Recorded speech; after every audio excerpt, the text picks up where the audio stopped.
밤입니다. 이미 한참 전부터 밖은 어두워진 것 같고요. 여기 실내는 조용하고 저 스스로도 굉장히 차분해지는 그런 밤입니다. 평일 밤 같은 경우에는 강의를 좀 하고 돌아와서 기진맥진해가지고 이런 밤의 고요함이랄까? 침잠하는 그런 걸 이렇게 좀 즐길 수 없는데, 오늘 이렇게 휴일 같은 경우는 이렇게 밤에 조용하니까 너무 좋네요. 책을 읽어야죠, 이런 시간은. 그리고 책을 읽었으면 독후감용으로라도 이렇게 영상을 찍어서 여러분과 이제 공유를 하려 합니다. 제가 주로 이제 읽는 텍스트들은 시험 문제가 많잖아요. 문제 풀기 바쁘죠. 근데 이제 오롯이 이제 내가 읽는 그런 시험 문제와 상관없이 읽는 글 같은 경우에도 그냥 정보를 얻기 위해서 읽게 되는 책도 되게 많은 것 같아요. 근데 이제 어떤 글을 읽다 보면은 참 좋다, 아름답다를 넘어서서 저쪽에 있는 글 쓴 사람이 이렇게 딱 오게 되는 경우가 있어요. 그리고 그 오는 그 사람의 인품이 참 따뜻하다, 겸손하다, 넓다, 이런 걸 느끼게 되는 경우가 있는데, 예전에 저희 채널에서도 한번 살짝 같이 한번 읽어봤었던 이 신경과학자 올리버 섹스, 이분을 저는 좀 늦게 만났는데, 어려서 만나지는 못했고요. 좀 늦게 만났는데 글을 몇 편 안 읽었지만 참 좋아요.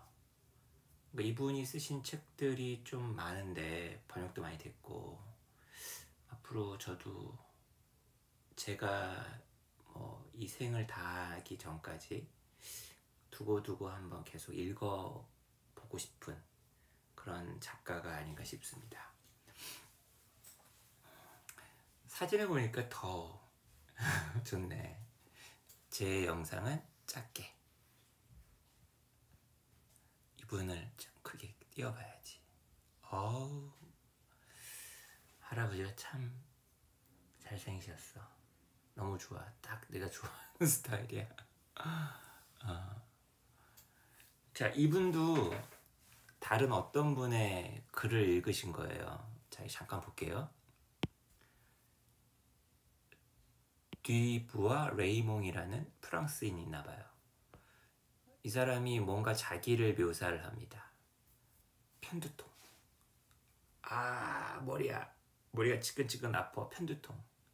이분이 자기 편두통에 대해서 기술을 한 거예요. 근데 이 올리버 섹스가 이분의 그 편두통에 대한 자기 묘사를 갖다가 지금 위에서 인용을 합니다. 근데 위에서 인용한 그것이 이 마이그레인이라는 올리버 섹스의 거의 최초의 저술이 아닌가 싶은데, 그죠? 거기 바로 그 첫 부분에 인용을 했다는 거야. 근데 이거 다시 한번 지금 여기서 다시 한번 리바이벌 하는 거 아니에요? Partly for its precision and beauty. 아니, 편두통에 대한 묘사가 얼마나, 프리시전은 내가 알겠어. 정확하게 기술한 건 알겠어. 근데 그 기술이 아름답다?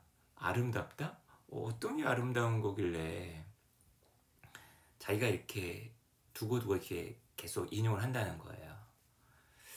As a common in 19th century neurological descriptions, but rare now. 아니, 19세기의 그 신경학 그 묘사에서는 되게 이런 묘사가 흔했는데 왜 요즘엔 되게 드물지? 왜 요즘에 이런 묘사가 왜 이렇게 딱딱하고 기계적이고 재미가 없고 아름답지 않지? 저는 요 대목이 참 재밌었어요. 도대체 어떤 묘사였길래? 같이 한번 읽어볼까요? 편두통, 그러니까 갑자기 저는 제 친구가 떠오르네요. 나랑 이렇게 대화를 하기 앞서서 갑자기 그 친구가 머리가 막 이러는 거예요. 나 때문에 이러는 건가? 아니 나랑 대화하는 게 이렇게 부담스러운 건가? 그래서 막 머리를 여기 막 만지는 거예요. 나랑 대화하기 싫다는 건가? 근데 저도 모르겠어요. 편두통? 두통을 겪어본 적이 거의 없었는데 요즘 이제 나이가 들면서 조금 이제 좀 있는 것 같아요. 아니 술 먹고 나서 그 숙취 말고 정말 갑자기 영문 없이 막 몸이 머리가 되게 지끈지끈 아플 때가 있어요. 아스피린 먹어야죠. 한번 편두통에 대한 묘사가 얼마나 아름다웠길래 한번 읽어보겠습니다. Common migraine. 이 마이그레인이 편두통이에요. There are many possible presentations of common migraine. 보통의 마이그레인에 대한 있을 수 있는 어떤 묘사, 이것이 많이 있지만, 아니 innumerable 하다라고 말도 할 수 있겠지만 거의 한 100개 정도를 갖다가 자기가 제 책에 소개를 했대요. 자기 책에서. 그게 이제 그 마이그레인이라는 책이었겠죠. 가장 흔한 전조는 indefinable but undeniable feeling of something amiss. 이 amiss라는 게 형용사예요. something 뒤에서 꾸며주고 있죠. 뭔가가 잘못됐어. 뭔가 찜찜해. 라는 뭔가 딱 정의할 수 없지만 되게 그 부인할 수 없는 어떤 부정할 수 없는 느낌이 있다는 거예요. This is exactly what Emile de Beauharnois emphasized. 바로 이것이 정확히 요 에밀 드 보아 레이몽이라는 분이 강조했던 바이다. 1860년에 그가 자기의 그 두통 발작을 묘사를 했다는 거야. Awake with a general feeling of disorder.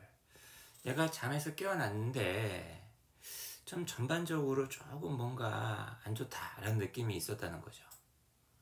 In his case, 그의 경우에 he had migraines every 30 to 4 weeks since his 20th year.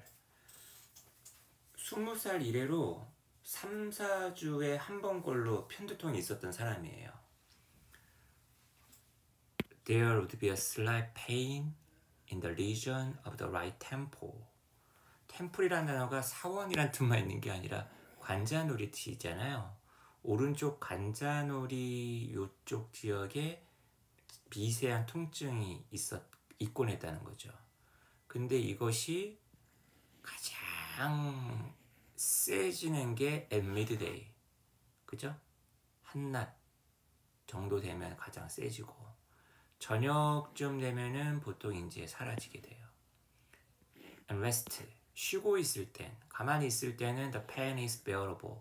이게 참을만 한데 by motion, 움직이다 보면 증가가 된다는 거죠.